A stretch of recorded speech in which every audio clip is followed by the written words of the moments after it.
ಶ್ರೀ ಶ್ರೀ ದಿವಂಗತ ಕೃಷ್ಣ ದೇವರಗದ್ದೆ ಶ್ರೀ ಕೃಷ್ಣ ಶೆಟ್ಟರಿಗೂ ಹಾಗೂ ನಮ್ಮ ಅತ್ತೆಯವರಾದ ಮಂಜಮ್ಮನವರಿಗೂ ಮತ್ತು ಇನ್ನೊಂದು ಅತ್ತೆಯವರಾದ ಸಾಕಮ್ಮನವರಿಗ ಪಾದಗಳಿಗೆ ವಂದಿಸುತ್ತಾ ಮತ್ತು ಹಿರಿಯ ನಮ್ಮ ಅಕ್ಕನವರಿಗೂ ಸಹ ವಂದಿಸುತ್ತಾ ಇಲ್ಲಿ ಕುಳಿತಿರುವ ಎಲ್ಲ ನನ್ನ ಅಕ್ಕ ತಂಗಿಯರು ಹಾಗೂ ಅಣ್ಣ ಭಾವಂದಿರು ಮೈಂದಿರು ಮತ್ತು ಮೊಮ್ಮಕ್ಕಳು ಅಳಿಯಂದಿರು ಮೊಮ್ಮಕ್ಕಳು ಮರಿ ಮಕ್ಕಳು ಎಲ್ಲರೂ ಬಂದಿದ್ದಾರೆ.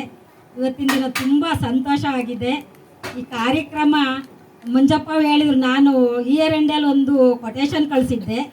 ನಮ್ಮ ಕುಟುಂಬದಲ್ಲಿ ಎಲ್ಲ ಸೇರಿ ಒಟ್ಟು 155 ಜನ ಇದ್ದು, ಅದರಲ್ಲಿ ಈಗ ಕವನನಿಗೂ ಒಂದು ಮಗು ಆಯಿತು ಸೇರಿ 156 ಜನ ಆಗಿದ್ದೀವಿ. ನಾವು ಏನೇ ಫಂಕ್ಷನ್ ಮಾಡಲಿ, ಎಲ್ಲೇ ಕಾರ್ಯಕ್ರಮಕ್ಕೆ ಹೋಗಲಿ, ನಮ್ಮ ಕುಟುಂಬದ ನಾವು ಒಗ್ಗಟ್ಟನ್ನು ಯಾವತ್ತೂ ಬಿಟ್ಕೊಡಲ್ಲ. ಮತ್ತು ಎಲ್ಲೇ ಹೋಗಿ ನಾವು ಎಲ್ಲ ಸೇರುವಂತ ಕೂತ್ಕೊಂಡ್ಬಿಡ್ತೀವಿ. ಇದು ಎಲ್ಲ ನಮ್ಮ ಊರಿಗೆ ನಮ್ಮ ಒಂದು ಹೆಸರುವಾಸಿಯಾದ ನಮ್ಮ ಕುಟುಂಬ. ನಮ್ಮ ಅದರಲ್ಲೂ ಗೌರಕ್ಕ ಫಸ್ಟು ಮನೆಗೆ ಬಂದು ಸೇರಿ ಅವರು ಮನೆ ಹೆಗ್ಗಂಬವಾಗಿರೋದ್ರಿಂದ ನಾವೆಲ್ಲ ಅವ್ರ ಸುತ್ತುತ್ತಿದ್ದೀವಿ. ಅವ್ರು ಯಾವಾಗಲೂ ಕೆಟ್ಟದ್ದನ್ನು ಬಯಸಿದ್ದು ನಾನು ನೋಡೇ ಇಲ್ಲ. ಅದು ನಾನು ಮದುವೆ ಆದಮೇಲೆ ಇಲ್ಲಿ ಇದ್ದಿದ್ದು ಭಾಳ ಕಡಿಮೆ. ನಾವು ಮದುವೆ ಫಂಕ್ಷನ್ಗಳು ಏನಾರು ಆದರೆ ಬರ್ತಿದ್ದು, ಆದರೂ ಅವರು ಹೇಳ್ಕೊಟ್ಟ ಮಾತಿಗೆ ನಾವು ತಪ್ಪದೆ ನಡೆದುಕೊಳ್ತಿದ್ದು. ಅವರು ಅತ್ತೆ ಮಾವ ಅವ್ರನ್ನ ಹೆಂಗೆ ನೋಡ್ತಿದ್ರು ಹಂಗೆ ನಾವು ಎಲ್ಲರನ್ನೂ ಪ್ರೀತಿಯಿಂದ ನೋಡ್ತಾ ಇದ್ದು. ಒಂದಿನ ಅಕ್ಕ ಹಿಂಗೆ ಯಾವುದೋ ಒಂದು ಫಂಕ್ಷನಿಗೆ ಬಂದಿದ್ದು ನಾವು, ರಾತ್ರಿ ಟೈಮು. ಅವಾಗ ಒಂದೇ ಒಂದು ಕೋಳಿ ಕುಯ್ದಿದ್ರು, ಒಂದೇ kg ಮಾಂಸ. ಸುಮಾರು ನಾವು ಒಂದು 30-40 ಜನ ಇದ್ದು ಅವತ್ತು. ಆವಾಗ ದಾಕ್ಷಾಣಿ ಬಾಯಿಲಿ ನೀನು ಮಟನ್ ಬಡಿಸು, ಚಿಕನ್ ಬಡಿಸು ಅಂದರು. ಅಕ್ಕ ನಂಗೆ ಆಗಲ್ಲ, ತುಂಬ ಹೆದರಿಕೆ ನನಗೆ, ಇಷ್ಟು ಜನಕ್ಕೆಲ್ಲ ಬಡಿಸಿ ನಂಗೆ ಅಭ್ಯಾಸ ಇಲ್ಲ ಅಂತ ಹೇಳಿದೆ. ಅದಕ್ಕೆ ಬರುತ್ತೆ ಬಡಿಸು, ನೀನು ನಿಮ್ಮ ಮನಸ್ಸಿದ್ರೆ ಎಲ್ಲ ಆಗುತ್ತೆ ಅಂದರು. ಆವಾಗ ತುಂಬ ಭಯದಿಂದ ಹೋಗಿ ಎಲ್ಲರಿಗೂ ಒಂದೊಂದೇ ಪೀಸ್ ಹಾಕಿ 2 ಕಾಲು ಉಳಿಸಿದ್ದೆ. ಯಾಕೆಂದರೆ ನಮ್ಮ ಅಕ್ಕಗೆ ಅಂತ, ಅಕ್ಕ ನೀವು ಬರೀ ಸಾರಲ್ಲಿ ಊಟ ಮಾಡ್ತೀರಿ, ಕಾಲನ್ನಾದರೂ ತಿನ್ನಿ ನೀವು ಅಂತ ಹೇಳ್ಬಿಟ್ಟು 2 ಕಾಲು ಉಳಿಸಿದ್ದೆ. ಅದು ನನಗೆ ಇವತ್ತಿಗೂ ನೆನಪಿದೆ.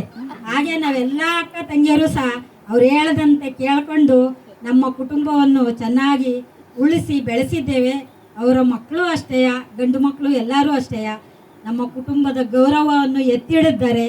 ಈ ಊರಿನಲ್ಲಿ ನಮ್ಮ ಮಾವನವರಾದ ಹೆಸರಿನಲ್ಲಿ ಒಂದು ಸೊಸೈಟಿಯನ್ನು ಮಾಡಿದ್ದಾರೆ. ಅದು ನಮ್ಮನೆಯವರ ಕನಸಾಗಿತ್ತು. ನಮ್ಮ ಐನ ಹೆಸರಲ್ಲಿ ಏನಾದ್ರು ಒಂದು ಊರಿಗೆ ಮಾಡಬೇಕು ಅಂತ ಹೇಳ್ಬಿಟ್ಟು ಎಲ್ಲರೂ ಮಂಜಪ್ಪ ಅವ ನಮ್ಮನೆಯವರು ಅಣ್ಣ ತಮ್ಮದಿರು ಎಲ್ಲರನ್ನೂ ಒಗ್ಗೂಡಿಸಿ ಎಲ್ಲರ ಹತ್ರನೂ ದುಡ್ಡು ಕಲೆಕ್ಷನ್ ಮಾಡಿ ಬೆಂಗಳೂರಿಗೆ ಹೋಗಿ ಊರಿನವ್ರನ್ನೆಲ್ಲರನ್ನೂ ಒಗ್ಗಟ್ಟು ಮಾಡಿ ಅವರಿಂದನೂ ಸಹ ದುಡ್ಡನ್ನು ಕಲೆಕ್ಷನ್ ಮಾಡಿ ಒಂದು ನಮ್ಮ ಮಾವನ ಹೆಸರಿನಲ್ಲಿ ಒಂದು ಭವನವನ್ನು ಕಟ್ಟಿಸಿದ್ರು. ಆವಾಗ ಅದಕ್ಕೆ ಫೋಟೋ ಹಾಕೋದು ಬೇಡ ಅಂತ ಸ್ವಲ್ಪ ಸಮಸ್ಯೆನೂ ಆಯಿತು. ಆದರೆ ನಾನು ಸುಶೀಲಕ್ಕ ಮಾತ್ರ ಬಿಡಲೇ ಇಲ್ಲ, ತುಂಬ ಆಟ ಮಾಡಿದ್ವು. ಎಲ್ಲರಿಗೂ ಹೇಳ್ದು, ನೀವು ಯಾವುದೇ ಕಾರಣಕ್ಕೂ ಫೋಟೋ ಹಾಕೋದು ಬಿಡಬೇಡಿ, ನಮ್ಮ ಮಾವನವ್ರ ಫೋಟೋ ಹಾಕಬೇಕು, ಅವರಿಗೋಸ್ಕರ ಮಾಡಿದ್ದು ಹೇಳಿ ನಾವು ಸ್ವಲ್ಪ ಹೋರಾಟ ಮಾಡಿದ್ವು ಆ ಟೈಮಲ್ಲಿ. ಅವಾಗ ಎಲ್ಲರೂ ಅಣ್ಣ ತಮ್ಮದಿರು ಸಹ ಎಲ್ಲರೂ ದುಡ್ಡು ಕೊಟ್ಟು ಸಹಕಾರ ಕೊಟ್ಟು ಎಲ್ಲ ಮುಂದೆ ಬಂದರು. ಹೀಗೆ ನಮ್ಮ ಕುಟುಂಬದಲ್ಲಿ ಯಾವುದೇ ಕಾರ್ಯಕ್ರಮ ಯಾವುದೇ ಆಗಲಿ ಎಲ್ಲರೂ ಹೊಂದಿಕೊಂಡು ಮಾಡೋಣ. ಹಾಗೆ ಈಗ ಬಂದಿರುವ ಸೊಸೆಯರು ಅಷ್ಟೇ ದೊಡ್ಡ ಕುಟುಂಬಕ್ಕೆ ಬಂದು ಸೇರಿದ್ದೀರಿ. ಯಾವುದೇ ವಿಷಯ ಆಗಲಿ ನೀವು ಹಿರಿಯರಿಂದ ಕೇಳಿ ತಿಳಿದುಕೊಂಡು ಮಾಡಿದರೆ ಖಂಡಿತ ಎಲ್ಲ ಒಳ್ಳೆಯದಾಗುತ್ತೆ, ಕುಟುಂಬವೂ ಚೆನ್ನಾಗಿರುತ್ತೆ.